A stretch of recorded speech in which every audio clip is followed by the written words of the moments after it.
What's going on, YouTubers, gamers and fellow hobbyists, and welcome to P&Q, which is the question and answer series that I make where you get to ask me questions or put comments to me and then I respond to you the following week. Now, you can do this one of four ways. Put your comments or questions down below in the comments section, which is a great way of doing it because it's nice and easy to print off with the picture of your YouTube channel there as well. Or you can email me at miniwarzone@gmail.com. There will be a link in the video description below that will give you an anonymous response. If you ask a question in a video you do yourself, I can answer that here as well, or if we meet in person and talk, and I can answer a question you ask me here as well, or just talk about the topic we discussed. There, I think that covers all the bases. I've got a video question, and I've got an email, and then I've got the comments from last week. So we'll start with the video question, which is by Mr. Idic Bear 40k from his Q&A. And if you haven't seen that, I suggest you go head on over and check that out. And on his Q&A, he asked a question to the masses, and I thought I'd answer it here. He said simply, "How often do you have your hair cut?" Well, I haven't got any hair there, so it's obvious I cut it. I shave my head, wet shave it every 3 days, because I just don't like the feeling of hair on me, on my head. It makes me hot, and I just don't like it. I've grown accustomed to having a bald head, and I just like it that way. So yeah, but every 3 days. Okay, email now. It's very short and sweet. It just says, "Greetings from across the pond. Could you tell us your favourite time of year, i.e. season, and why that is? What about actual times of year, like events, holidays, etc.? Wow. Well, my favourite season is summer. I just love the summer. The sun, doors open, windows open, there's glorious sunshine beating down, barbecues in the garden, Pims, cool beers, all that sort of stuff. I just love it. I love the summer. Because of all the things I just said, you have people around, you have garden parties and that. It's just good, you get to see more friends. The days feel longer. It feels like you get more out of the day. And if you don't mind, guys, I'm going to have a sip of tea. Actually, I'm going to have my tea, so apologies for this. So, right, so what about actual times of year, like events, holidays, etc.? Well, I like Christmas. I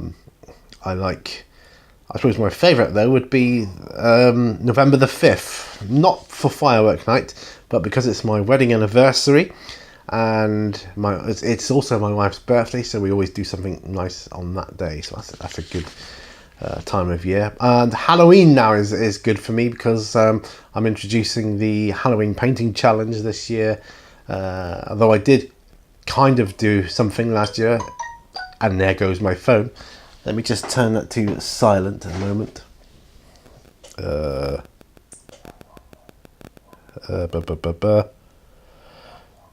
Just turn that to silent. There we go. Won't get interrupted now. Sorry about that. I should have done that at the start. That's what a professional should do, isn't it? But anyway, what was I saying? Yes, so November the 5th. Is always good, and Halloween because of the Halloween painting challenge. Now there will be a video up about that. I'll be introducing that, and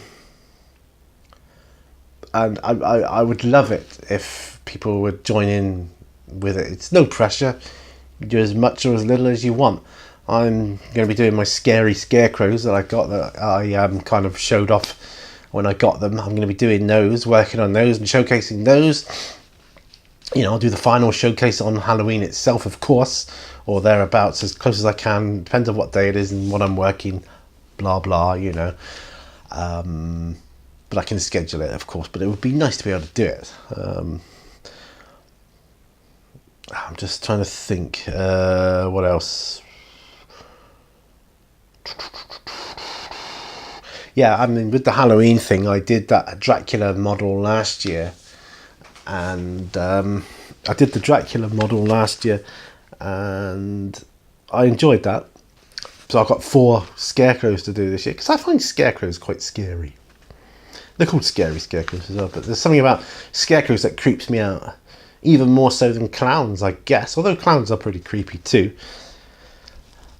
So are little children holding balloons, and I've seen a model of that as well. Now it's really creepy, and I might get that as well. But anyway, like I say, there will be a video up about that. So yeah, any other times of year? Well, bank holidays and any time off of work now. Yeah, now I'm working. I'm liking the idea of the holidays more. Thank you for your email. I went right off on a tangent there, didn't I? Right, basic miniature painting is next. He says, great stuff, Pete. Thank you, Justin. It's nice to know you're watching, and I really appreciate your comment and, you know, the fact that you've watched. That's always good. Hope you're doing well, sir. Big Mecca Dan Skull says, nice one, bud. Okay, we've got one good question here. Okay, he says, if I remember rightly, your green screen is simply a wall painted green behind you. Where did you get the paint from, and what particular shade of green is it? While we're on the subject, does the shade of green you choose matter when using green screen, or is the fact that the screens/fabrics you see online designed for this merely a coincidence? I'm aware that you can use any colour, but green has become the most common these days. Right, well, let's go back to the start. And I've only recently gone over to having a painted wall behind me, which I have. The wall behind me is painted green, but that wasn't always the case. Now, in the very beginning, it started when we had our bedroom redecorated a couple of years ago, and my wife wanted it. It was like a really light, almost like a lime green, which I can't say is my particular favourite colour for a bedroom, but it's what she wanted, so, you know, we had it. And I thought, there's a little area on one of the walls there that I could try my hand at green screen. I wonder if it would work. It was difficult. I think that was probably because I was not so used to working with green screen back then as I am now. Although even now I don't get it right all the time, I know that. But sometimes I'm just in a hurry and I just haven't got time to check every part of the video. There's thresholds, you see, which you have to get right within the colour itself, and it's difficult because there's all sorts of factors you've got to take into account, like shadows and lighting, and one area of your green screen is probably going to be lighter than others, stuff like that. But with this lime, or I'll call it lime green, I don't think it was called lime green, but it is almost like a lime green. It really was a bit too light for using as a green screen. Yes, it worked to a degree, but it wasn't easy, and I wouldn't want to do a long video with using that background. So I bought myself a green screen kit. Now what that is it's like 2 tripods with a green backdrop, but it also came with a black backdrop, a white backdrop, and since then my daughter has kind of commandeered that for her YouTube channel. So yeah, she does a YouTube channel about makeup and makeup special effects and that kind of thing. So I was using that, and when I bought it, first of all, I was kind of like shocked. I was, oh no, it's all creased and folded, because it's folded up, you see, when it arrives in like a square, and you unfold it, you got your clamps that came with the kit, so you clamp it, and there's all like these creases and lines, and I thought, oh no, what does that matter? It doesn't. Okay, so if you buy one and you're thinking, you're worried about the creases, don't think, oh no, I've got to go and iron it every time. You don't. You do not need to do that. I suspect whatever software you're using, the green screen part of it will be kind of much the same as like the one I use and things. So it takes into account that. Now, when I first started using green screen, I used to try and match the green manually by eye to the background, and that is not the way to do it, believe me. That's a very hard, it's very much a labour of love if you want your green screen working and trying to do it that way. No, there's like a dropper section where you can highlight like different sections of the wall or backdrop, and the computer will just match up to the color, and it will tell you exactly what the color is. You use that as your green screen. The background will then start bleeding through that color, and you could adjust the thresholds of said color as long as it doesn't go over a certain percentage, and it varies depending on the light, because the lighting conditions, even if it looks the same, no two are the same ever. So you can't just use automated settings. Never ever ever the same. Every video you make with green screen, the light will be different, even if you can't see it. The color will be different. So I toyed with the idea of making a video about green screen and using green screen, but I thought, well, people's software, it's all going to be different, but I suppose the basics may be the same. So I mean, I've learned several things what not to do when you're using green screen. One of the things I can't have is don't have a shiny head, because sometimes that can reflect, believe it or not. And if you've got like a desk in front of you, like with a green, I don't know, cutting mat or something on, you're wearing glasses, it'll reflect it. Your glasses will then start bleeding through as well. All sorts of issues. And you know, it depends how far you take it. You can take it as far as you become completely invisible. So you've got to really, after having worked with it for a while now, I kind of know where my kind of limits are within a certain threshold. So I know how to do that now. I'm a lot better at it than I ever used to be now. But sometimes I don't have the time to watch the video back, which I should do, I know. But it means you've got to watch the whole video, because it could be just like 2 seconds where you move your arm and something in the background that changes the light, the shadows or something, and you've got to then go in and adjust that. But anyway, what else? Let's get. I'll be boring you to death, else you'll be asleep. Does the shade of green you choose matter?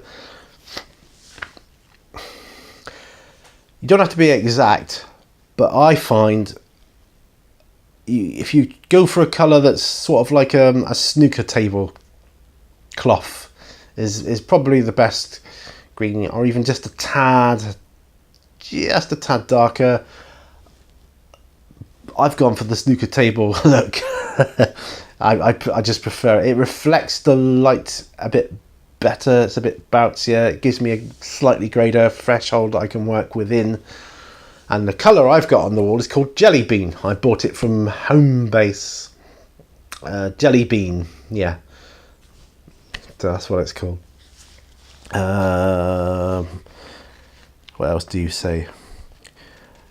Yeah, the screen fabrics that you get that are designed for it, they're kind of like probably the best, you know, the most commonly used, I suppose, anyway. Yes, and you can use any colour, but it depends what other colours you're wearing. Don't forget, don't wear yellow because it's too close to green, and don't wear green, obviously. Otherwise, if you're wearing a green t-shirt or a yellow t-shirt, chances are you won't see it. Yeah, green has become the most common colour these days. They used to use blue screen back in the day, but blue screen is used primarily really for film. Actual film footage works best with blue screen. Don't ask me why. And digital film or video works best with green. Maybe I don't know why. I don't know the science behind it. You know, I don't know if it's because I don't know, for digital green, and that's made up of two primary colours. I don't know. And obviously blue for film, which is a primary colour. I don't know how it works. I do not know. I just know that they do that. So green is the best colour for some reason, and the easiest one. But yeah, I could do a whole video on green screen and green screen work and the things I've learnt over the years I've been doing it. It's a great question. Thank you, Big Mick Dan Scott. Right, William Kubi is next. Who says, "Can we say it? Oh, they're so fluffy. Like it. Hope on more." Okay, next time. Question. Do you do non-gaming minis and kits? You see it and say, hey, looks fun to do. Yeah, absolutely. I mean, look at my, my truck, my American Ford pickup, probably is not the best example because I came back from America with like, oh, I want to build an American truck. And I will get around to finishing it sometime. I really will. But I just get sidetracked and distracted by so much other stuff. And obviously my Halloween stuff this year, it's got nothing to do with games. Although I'm going to use them in a role-playing games like Call of Cthulhu. Could even use them in Zombicide, I guess. But yeah, anyway. See my vid Halloween Rats. Shameless plug. Yes, people go watch. Last pet I had was a cat for the past 14 years, but my mum's not in the best shape to deal with one, so we say no more. See, as you post more, well, let's face it, if you do not post, we all can't see. That's true. Yeah, I mean, I've always had pets growing up since I was a baby. Had a few years when I was left home first. I didn't have pets because I lived in flats and it wasn't the easiest. It wasn't the easiest. Sorry, knocking things over here. It wasn't the easiest thing to do. I'm just gonna have another sip of tea, I think. Sorry about that. Right, Jam Jar 34. Great one, Pete. Can you do a video of your hobby room? As I haven't seen it for a while. What changes have you made? Well done on your job and keep up the good work both in hobby and work.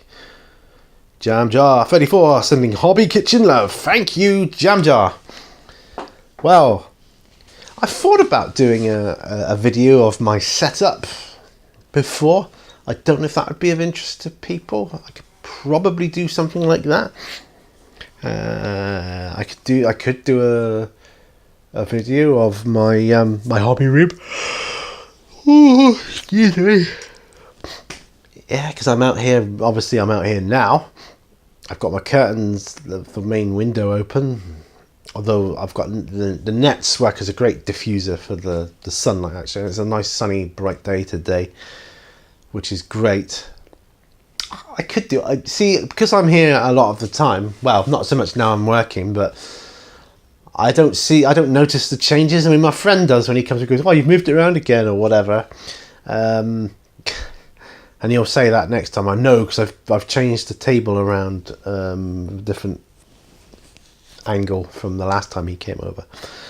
But yeah, I could do, if people want to see it, I could do a video of my studio. I could do that. And my setup, so I think that might be quite cool. Okay, thank you for your question, Jam Jar, and I'm glad you're back in the hobby kitchen doing hobby stuff. Keep it coming. May it continue for a long time, because I love to put those videos on. Now, what I do is I film my on the bench, so I film a paint along video, then I treat myself to a painting whilst listening to other people's videos, and your videos I like to put on in the background as I do that. So yeah, it's good stuff.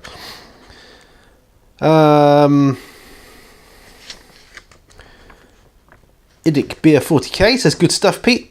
I have never seen V, believe it or not. Should I watch it?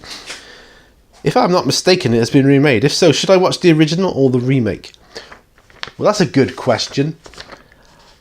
And I think, yes, that is the last question. So, V, should you watch it? Yes, you should watch it. The original. Now, the original is broken up into, you can get a box set with free like DVD cases in, and that comes as, the first one is the original. It's like the original mini series. It was like just a pilot and another episode, maybe 3 episodes, I think. Excuse me. Then there was the final battle, like the last stand sort of thing for humanity, and then they did another. Then they did a series after that, which again was a mini series, but it lasted 19 episodes. Now, if you're watching it for the first time, I would recommend the original, like the original pilot, so the original V miniseries and The Last Stand. I wouldn't really recommend the TV series after that because it's very dated now and really bad hammy acting and corny. It's so corny, but I love it for that, which is probably the wrong reasons to love it. And the music's just so, it's like cringeworthy, but I love it for that. But the original is a lot more sinister, has a more menacing feel to it. The remake they did 2 seasons of that, and to be honest, you don't need any more than that. It's not the sort of thing really you can keep going. I don't think so anyway. You know, aliens try and take over Earth, and you know, we overcome that. You know, you don't want to keep dragging that out. That'll just get boring. The 2 seasons of that, the remake, very, very well done. I have to say, I personally believe it was really well done. And if you look at the stats, it got the highest ratings when it came out. You know, it was. But I'd go for the original first. I love the whole alien reptile thing posing and masquerading as normal humans. In the original, the basic premise was they came to Earth in friendship, asking for our help. They needed certain chemicals, but what in actual fact they wanted was our water and food. And yeah, you guessed it, we were the food. So 2 shortages on their world, water and food, and they wanted us as food. But yeah, but I wouldn't recommend the original longer TV series that was based after the original, because it wasn't done by the same people, and it's rubbish acting. But if you don't mind that sort of thing and you're okay with the old hammy 80s style programs, you'll love it as well. But the original, the very original, like the pilot and the next episode or the next 2 episodes, like they were brilliant, really well done, menacing and super cool. A little dated, but you know, if you like it, you like it. I mean, I can look at, you know, the other films and think, well, they're dated, but I still love them. So yes, I would recommend it. The original for the more menacing side, but the remake is good to see how far it's, you know, how it's been remade and the differences. I forget what she's called. Is it Jane Butler? I can't remember her name now, but the actress that played Diana in the first original series, she makes an appearance in season 2, I think it is, of the remake. So yeah, yes is my answer. Watch it, it's good. So yeah, that's it really. That's all the questions I've got. Please keep them coming. Love doing these. Thank you so much for asking the questions and taking time to watch the video itself. And I appreciate each and every one of you. Please share, like, and you know, if you're not a subscriber, please subscribe, hit that bell button, and so on, all that other stuff. So thank you. Remember, all brushes lead to war. Bye for now.